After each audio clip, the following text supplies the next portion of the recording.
नमस्कार दोस्तों, स्वागत है आप सभी का आपके अपने YouTube channel the Vani classes में।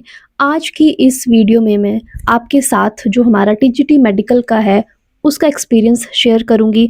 उसके एग्ज़ाम पैटर्न के बारे में बात करूंगी, डिफ़िकल्टी लेवल और आगे जिनका एग्ज़ाम है वो किस तरह से प्रिपरेशन करें, इस सब के बारे में बात करूंगी। तो ये एक तरह का एक स्टोरी टाइम टाइप वीडियो है जिसमें हम शुरू से बात करेंगे कि किस तरह से जो हमारा एग्ज़ाम हुआ टीजीटी मेडिकल का या फिर जो हमारे टीजीटी के एग्ज़ाम होने वाले हैं, किन-किन फ़ेज़ेज़ से हम यहाँ तक पहुँचे हैं, उसके बारे में बात करेंगे।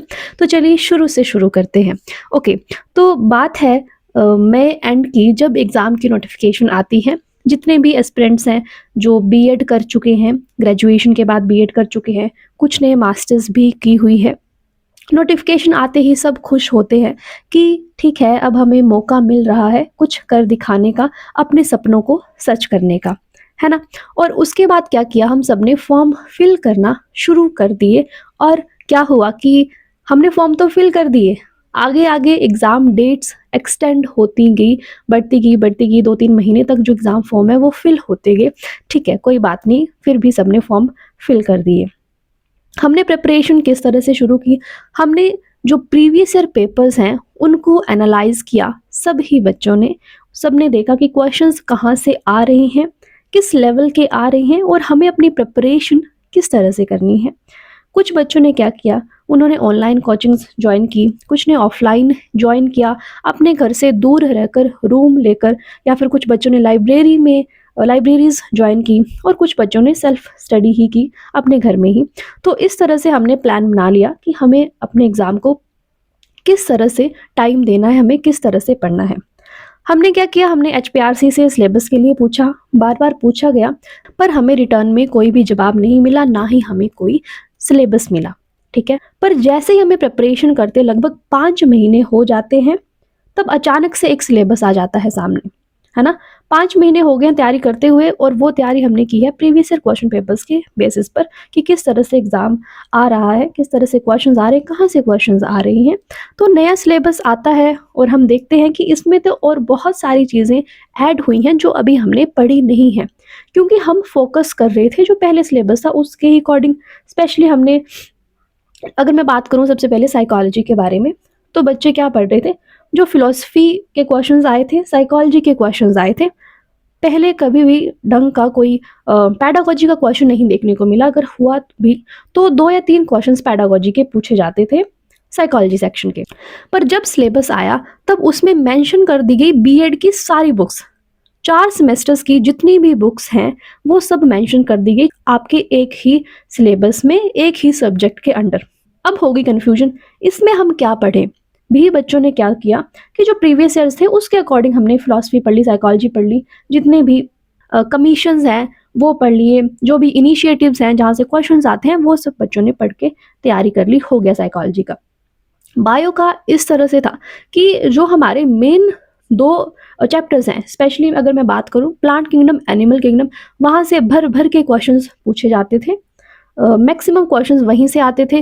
5 या 6 नंबर के क्वेश्चंस, अगर मैं आधे नंबर की बात करूँ तो 10 या 12 क्वेश्चंस एक ही चैप्टर से पूछ जाते थे, प्लांट किंगडम या फिर एनिमल किंगडम से, है ना? प्रीवियस ईयर की बात कर रही हूँ मैं, उसके अकॉर्डिंग बच्चों ने क्या किया, उन्हीं चैप्टर्स को इतने ध्यान से पढ़ा, इतनी अलग अलग बुक्स, इतने अलग अलग सोर्सेज से पढ़ाई की, और ठीक है कि हमारा ये तो कंटेंट पूरा हो गया है। अब जो नया सिलेबस आता है उसमें आपको, जो हमारी ज़ूलॉजी की अगर मैं बात करूँ, तो उसमें विद ऑर्डर्स आपको दे दिया गया कि आपको अप टू ऑर्डर्स पढ़ने हैं, कुछ ये चीज़ें हैं और कुछ नए टॉपिक्स भी इन्होंने ऐड किए, कुछ बीएससी लेवल के और कुछ अलग क्वेश्चन टॉपिक्स इन्होंने ऐड कर दिए। ठीक है, अब बच्चे हो गए कंफ्यूज कि अब क्या करें, पुराना सिलेबस पढ़ें या फिर नया सिलेबस पढ़ें। फिर भी हिम्मत नहीं छोड़ेगी, बहुत सारे बच्चों ने क्या किया कि नए टॉपिक भी पढ़ डाले। पिछले तो पढ़े ही, नए भी पढ़ लिए। क्यों पढ़े? क्योंकि उन्हें अपने आप को प्रूव करना था, उन्हें एग्ज़ाम क्रैक करना था। ठीक है, तो नए सिलेबस भी पढ़ लिया, पुराना भी पढ़ लिया, जिससे हो सकता था उसने पढ़ लिया। फिर अब एक दिन एग्ज़ाम डेट आ जाती है, टीजीटी मेडिकल और नॉन मेडिकल की पहले आ जाती है कि आपका 15 से 17 दिसंबर तक आपका एग्ज़ाम है और 1 महीने से भी कम आपके पास टाइम है। अब बच्चों ने लगा दिए अपने रात दिन। एक तरफ खुशी थी कि फाइनल एग्ज़ाम आ गया है, दूसरी तरफ कन्फ्यूजन थी कि पेपर आएगा कहाँ से, नया सिलेबस है वहाँ से आएगा या फिर पहले एनसीईआरटी बेस्ड आएगा, किस तरह से आएगा। और फिर एडमिट कार्ड का वेट करते रहे। एडमिट कार्ड आता है आपका 4 या 5 दिन पहले, और जैसे ही बच्चे एडमिट कार्ड देखते हैं तो उनके सेंटर्स इतनी दूर-दूर आते हैं, अपने घर से कोई 400-500 किलोमीटर दूर भी बच्चों के सेंटर्स आए हैं, 200-250 तो आए ही हैं। बहुत दूर-दूर बच्चों के सेंटर्स आए हैं। कुछ डिस्ट्रिक्ट्स ऐसे थे हिमाचल प्रदेश के जहाँ पर एक भी सेंटर आयोग के द्वारा नहीं बनाया गया था। इसमें बच्चों को बहुत सारी जो दिक्कतें हैं उनका सामना करना पड़ा। कुछ बच्चों को टैक्सी के माध्यम से भी जाना पड़ा क्योंकि बसेस की फैसिलिटी अवेलेबल नहीं थी। जो शिफ्ट 1 का एग्ज़ाम था बहुत सुबह था, और जो थर्ड शिफ्ट थी उसका एग्ज़ाम शाम बहुत लेट ख़त्म हो रहा था, जिस वजह से बच्चों को अपनी प्राइवेट टैक्सी जो है वो करनी पड़ी। अब उसमें हर बच्चा अफ़ोर्ड नहीं कर पाता है टैक्सी, क्योंकि 8 से 9 हज़ार तक का खर्चा आपका आराम से उसमें आएगा। अगर आप ऑनलाइन एग्ज़ाम कंडक्ट करवा रहे हैं तो एटलीस्ट आप बच्चों के जो सेंटर हैं वो तो नज़दीक दो, जहाँ पर उन्होंने अपना सेंटर जो है जिस पर्टिकुलर डिस्ट्रिक्ट में उन्होंने प्रेफर किया था कि यहाँ पर आए, वहाँ पर भी बच्चों के सेंटर नहीं आए। जब आपने फॉर्म फिल किया था तो आपको 3 ऑप्शंस पूछे गए थे कि आपको किस पर्टिकुलर डिस्ट्रिक्ट में आपका सेंटर चाहिए। बट कुछ बच्चों के साथ तो ऐसा हुआ कि जो 3 उनकी प्रेफरेंसेस थी उसमें से जो 4th डिस्ट्रिक्ट था वहाँ पर उनके एग्ज़ाम आया है। तो ऐसे भी हमें बहुत सारी जगह देखने को मिला।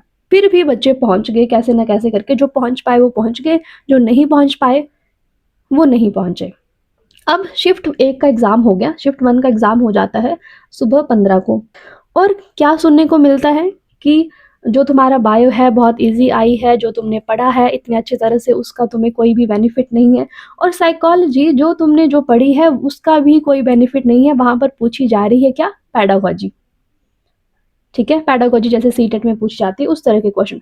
बेशक क्वेश्चंस वो इजी हैं, बात इजी की नहीं है, पॉइंट ये है कि जो तुमने सिलेबस में मेंशन किया है वहाँ से क्यों नहीं पूछा गया है, और जो प्रीवियस ईयर पेपर्स होते थे उस तरह से भी कुछ नहीं आया है। हिंदी इंग्लिश बहुत इजी थी, कोई इशू नहीं है। बायोलॉजी आपकी बिल्कुल बेसिक लेवल की, तो फिर अगर आपने बायो इतनी बेसिक इतनी पूछनी ही थी तो तुमने सिलेबस क्यों दिया अलग से। और सिलेबस में भी आपने up to classes up to orders की बात की थी, और बच्चों ने पढ़ा है, नो डाउट आपको सिलेबस दिया गया है तो बच्चे पढ़ते हैं उस चीज़ को। पर जब क्वेश्चन आपको वहाँ से नहीं आते हैं तो फिर डिसअपॉइंटमेंट होती है। बहुत बच्चों से मेरी बात हुई और सबका यही कहना है कि मैम हमने प्रिपरेशन जिस तरह से की थी उस तरह का हमारा एग्ज़ाम नहीं हुआ, और जो हमने एक्सपेक्ट किया था उस तरह से चीज़ें नहीं आई। और एक मेन इशू ये देखने को मिला कि क्वेश्चंस किस तरह से पूछे जाते हैं एग्जाम में, सेक्शन वाइज। जैसे सबसे पहले आपकी बायो की सेक्शन आ गई, उसके बाद आपका जीके आ गया, आपकी हिंदी अलग से आ गई, आपका जो इंग्लिश है वो अलग से आ गई, साइकोलॉजी अलग से आ गई। बट यहाँ पर अगर आप एक क्वेश्चन सबसे पहले बायोलॉजी का कर रहे हो, दूसरा क्वेश्चन आपको केमिस्ट्री का देखने को मिल गया, तीसरा आपको साइकोलॉजी को देखने को मिल गया। अगर आप साइकोलॉजी सॉल्व कर रहे हैं, आपका दिमाग वहाँ लग रहा है, चौथा क्वेश्चन आपका फिर से हिंदी का आ गया, जिसमें क्या हुआ, इसमें हुआ बच्चों का टाइम वेस्ट। बहुत ज़्यादा टाइम वेस्ट हुआ इस चीज़ में। पेपर लेंथी था, ठीक है, मेडिकल वालों ने फिर भी पता नहीं कैसे कैसे कर लिया, क्योंकि 200 क्वेश्चन 120 मिनट, बीच में कुछ रीजनिंग के क्वेश्चन थे जो सॉल्व करने थे, 2 से 3 या 4 क्वेश्चन सॉल्व करने पड़े। केमिस्ट्री में भी 3-4 क्वेश्चन सॉल्व करने पड़े। बट अगर हम बात करें नॉन मेडिकल वालों की तो उनको तो सॉल्व करना ही पड़ेगा। मैथ्स देख लो, उनको मैथ्स सॉल्व करना पड़ेगा, फिजिक्स के कुछ न्यूमेरिकल होंगे वो सॉल्व करने पड़ेंगे, केमिस्ट्री के कुछ सॉल्व करने पड़ेंगे। उनका टाइम मैनेजमेंट किस तरह से होगा, ये एक मेन इशू है। बट अब आपको करना ही पड़ेगा, कोई अदर ऑप्शन है ही नहीं। और रैंडम क्वेश्चन आए जिस वजह से बच्चे एस्टिमेट नहीं लगा पाए कि एक पर्टिकुलर सेक्शन के कितने क्वेश्चंस पूछे गए, क्योंकि काउंट करने का तो टाइम था ही नहीं कि हिंदी के कितने आए, इंग्लिश के कितने आए, क्या बायोलॉजी हमसे उतनी पूछी गई जितनी उसकी ज़रूरत थी, क्या बायोलॉजी के 70-80 क्वेश्चन आए थे या नहीं आए थे। ये सब कन्फ्यूजन वहाँ पर देखने को मिली। अब ऐसा भी हो सकता है कि किसी पर्टिकुलर शिफ्ट में एक सब्जेक्ट के ज़्यादा क्वेश्चन आए हों, एक के कम आए हों, जिसका भी अब अभी तो कोई कुछ भी नहीं बता सकता है। अगर कभी आंसर की आती है या फिर क्वेश्चन पेपर्स दिए जाते हैं तब इस बात का पता चलेगा कि किस शिफ्ट में किस तरह से पेपर पूछा गया था। अब आप मुझे बताएं कि आपकी क्या राय है इस एग्ज़ाम को लेकर, आपका एक्सपीरियंस किस तरह से रहा। मैंने तो बता दिया, जितने बच्चों से मेरी बात हुई कि किस किस तरह से हमें दिक्कतों का सामना करना पड़ा, हमने किस तरह से प्रिपरेशन की और एंड में हमें क्या मिला। अब आप लोग मुझे बताना आपका जो एग्ज़ाम था वो किस शिफ्ट में था, किस तरह से आपका एग्ज़ाम रहा और क्या आप सैटिस्फाई हैं HPRCA के इस एग्ज़ाम से।